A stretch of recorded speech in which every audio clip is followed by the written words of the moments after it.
मेरे प्यारे बच्चों, आज इंग्लिश का ग्रामर पोर्शन हम शुरू करने जा रहे हैं। जो 817 HI पेपर कोड है, उसका हम ग्रामर पोर्शन का क्वेश्चन 24 का ए शुरू करने जा रहे हैं। 24A में क्या कहा है, अब मैं पढ़ करके उसके अर्थ और उसके नियम सब कुछ मैं बताने वाला हूँ, जिसको आप स्मरण करिएगा, उसके नियम को ध्यान दीजिएगा। जैसे क्वेश्चन 24 का ए है, री right the following sentences by changing into indirect speech. इसको पुनः लिखिए, इस सेंटेंस को, और किस तरह से, by changing into indirect speech, indirect speech में चेंज करते हुए। तो अब हमने पेपर से यह इनडायरेक्ट स्पीच बनाने के लिए मैं डायरेक्ट स्पीच को लिखा हूँ। डायरेक्ट स्पीच है, the mother said to her son, the mother said to her son. अब द मदर से लेकर के सन तक ये रिपोर्टिंग वर्ब है, जो नीचे के सिंगल कामा से बाहर है। Why are you not paying attention to your books.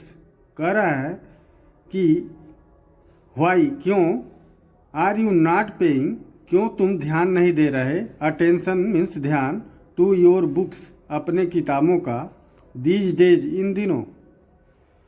अब देखिए फिर, the mother said to her son, माँ ने अपने बेटे से कही कि why are you not paying attention, तुम क्यों ध्यान नहीं दे रहे हो, टू योर बुक्स मीन्स अपनी किताबों का, दीज डेज मीन्स इन दिनों।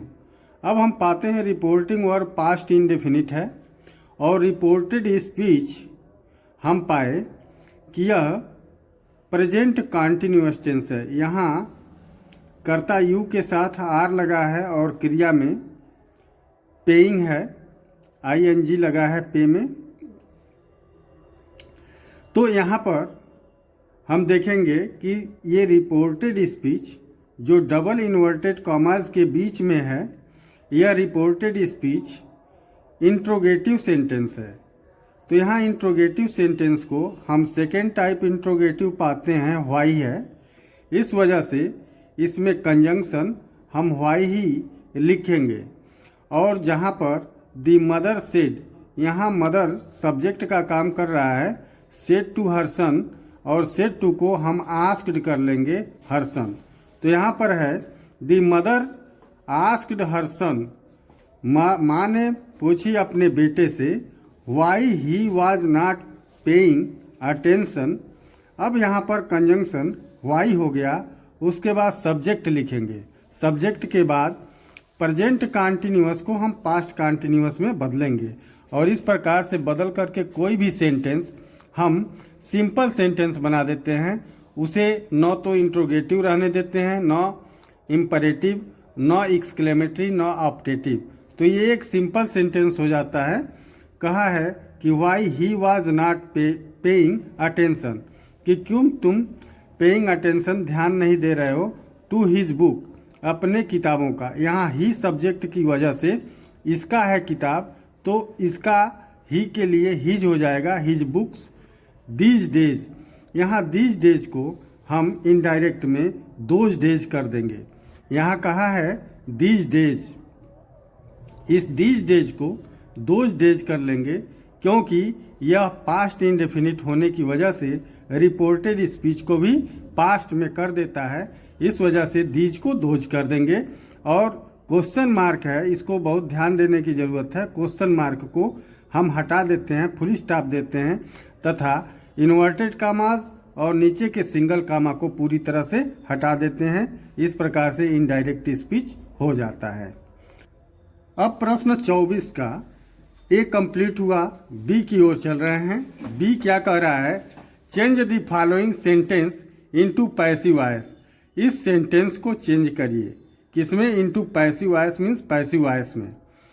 अब हम पैसिव वॉइस में चेंज करेंगे, लेकिन एक्टिव वॉइस में पेपर में क्या दिया है उसको देखें। एक्टिव वॉइस में कहा है, you know him well, you know तुम जानते हो, हिम मीन्स उसको, वेल, वेल मीन्स अच्छी तरह से, तुम उसको अच्छी तरह से जानते हो।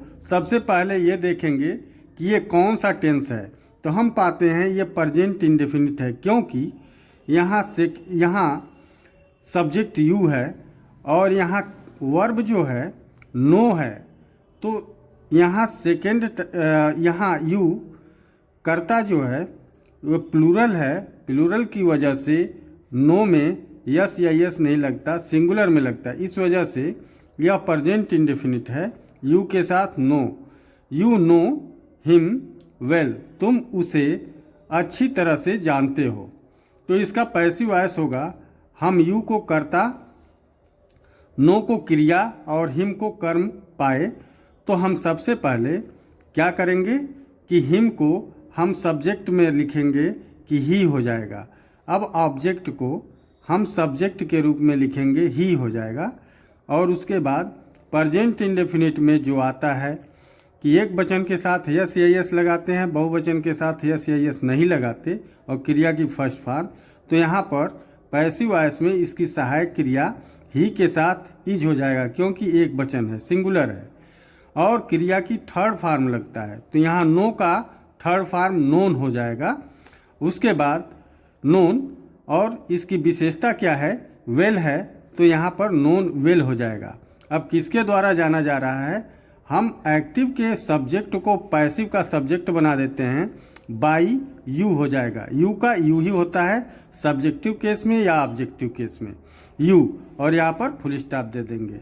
इस प्रकार से यह सेंटेंस कंप्लीट हो गया, आपका पैसिव वॉइस में चेंज हो गया। अब अगला है प्रश्न 24 का सी, इसको पंक्चुएट करना है। कह रहा है पंक्चुएट दी फॉलोइंग। नीचे के लाइन को आपको पंक्चुएट करना है, मतलब कहाँ पर क्वेश्चन मार्क रहेगा, फुल स्टॉप रहेगा या कामा रहेगा, कहाँ कैपिटल रहेगा, स्मॉल रहेगा, इस हिसाब से उसको करना है। तो हम पहले इसको पढ़ेंगे आखिर किस तरह का सेंटेंस है।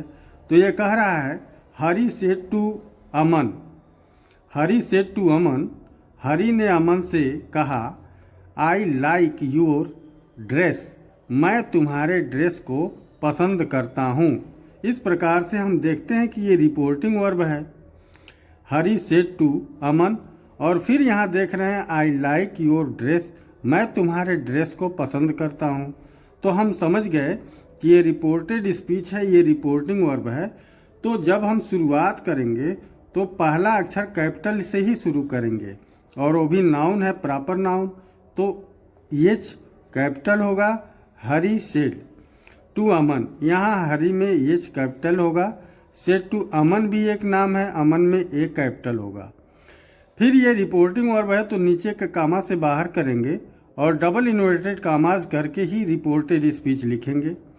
आई का नियम है, कहीं भी रहेगा तो कैपिटल लेटर ही रहेगा, इस वजह से यहाँ आई को हमने कैपिटल किया, आई। लाइक वर्ब है, लाइक किया। योर, योर हो गया, ये उसी तरह से लिखेंगे। और ड्रेस, अब ये केवल एसर्टिव सेंटेंस हमें मिला, फिर फुल स्टॉप करेंगे, उसके बाहर डबल इन्वर्टेड कामाज क्लोज करेंगे। इस प्रकार से पंक्चुएट कर दिया गया और इसमें पूरा नंबर मिल जाता है।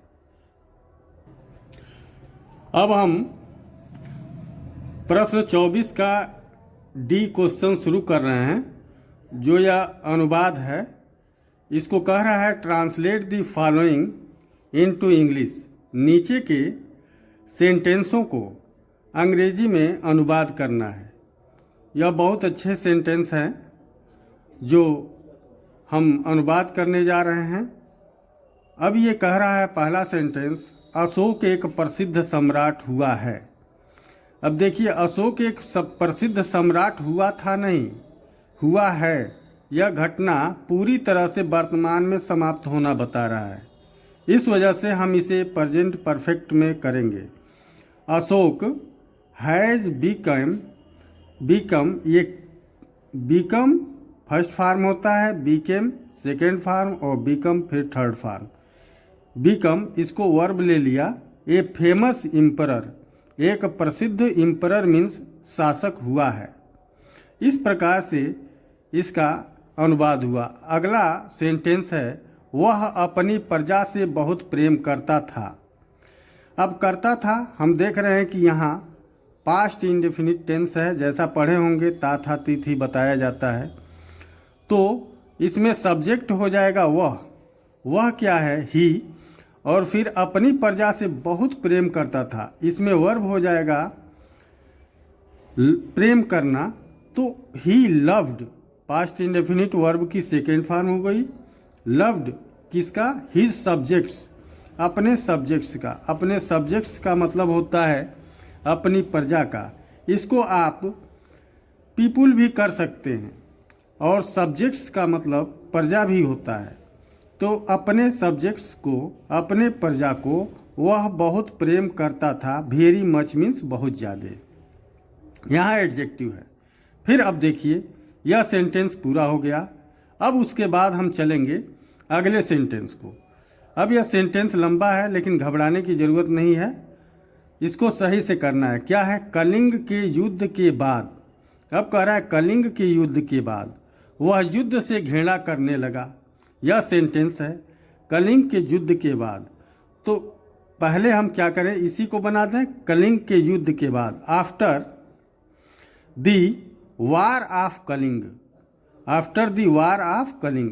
अब वार बहुत बड़ी लड़ाई को कहा जाता है, खास करके ये इंटरनेशनल लड़ाई है, वहाँ पर वार का प्रयोग किया जाता है। इस वजह से आफ्टर दीवार लगा दिया ऑफ कलिंग, कलिंग की लड़ाई के बाद। फिर क्या कह रहा है कि वह युद्ध से घृणा करने लगा। वह युद्ध से शुरुआत कर दिया घृणा करना, तो ही हो जाएगा, यहाँ कामा करके ही कर दीजिए। ही बिगेन टू हैट, वह बिगेन वर्ब की सेकेंड फॉर्म हो गई। वो बिगेन टू हैट मीन्स घृणा करने लगा। ऑफ दी वार, किससे, ऑफ दी वार मीन्स उस युद्ध से घृणा करने लगा। ये सेंटेंस कंप्लीट हुआ। फिर उसके बाद कह रहा है कि अगला सेंटेंस, वह प्रजा की भलाई के काम करने लगा। वह ही स्टार्टेड शुरू कर दिया, उसके बाद ही स्टार्टेड शुरू कर दिया। For the welfare, welfare means अच्छा कार्य, भलाई।